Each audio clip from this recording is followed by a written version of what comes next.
लाल चांद आज कुछ अलग था। उसकी रोशनी में अग्निवन का जंगल खून जैसा लाल दिख रहा था। तीन राक्षसी जीवों से युद्ध के बाद वीर थक चुका था। उसके हाथ कांप रहे थे, लेकिन उसकी पकड़ तलवार पर अभी भी मजबूत थी। अचानक हवा रुक गई। पेड़ों की पत्तियां हिलना बंद।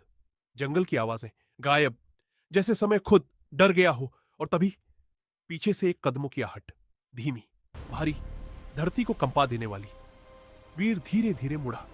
अंधेरे के बीच एक लंबा साया खड़ा था। उसकी आंखें बैंगनी आग की तरह जल रही थी। उसके चारों ओर काली ऊर्जा घूम रही थी।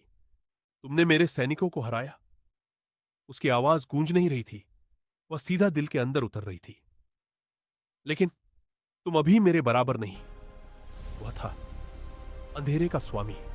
उसने अपना हाथ उठाया और अचानक जमीन पर काली दरारें फैलने लगी। पेड़ सूखने लगे, मिट्टी राख में बदलने लगी। वीर ने तलवार कसकर पकड़ी।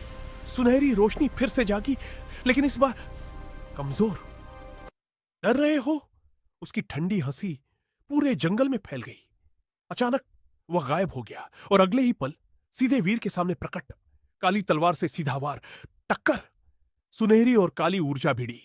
बिजली आसमान को चीर गई। वीर पीछे फेंका गया। उसकी सांसें तेज हो गईं। स्वामी हवा में उठ गया। उसके पीछे काली ऊर्जा के विशाल पंख फैल गए। ये जंगल अब मेरा है। उसने लाल चांद की ओर हाथ उठाया और चांद से एक काली किरण नीचे उतरी, सीधे वीर की ओर। वीर ने आंखें बंद की। उसे अपना गांव याद आया, उन लोगों की उम्मीदें जिन्हें उसने बचाने की कसम खाई थी। उसने गहरी सांस ली और तभी तलवार की रोशनी बदलने लगी। अब उसमें सिर्फ सुनहरी नहीं, नीली अग्नि भी थी। जंगल की जड़ें चमक उठी। धरती उसके साथ थी। वीर ने पूरी ताकत से वार किया। सुनहरी और नीली ऊर्जा की लहर अंधेरे को चीरती हुई आगे बढ़ी। स्वामी पीछे हट गया। पहली बार उसकी आंखों में आश्चर्य था, लेकिन वह मुस्कुराया। अच्छा है, तुम जाग रहे हो। उसका शरीर धुएं में बदलने लगा। अगली बार तुम तैयार रहना। और वह गायब हो गया।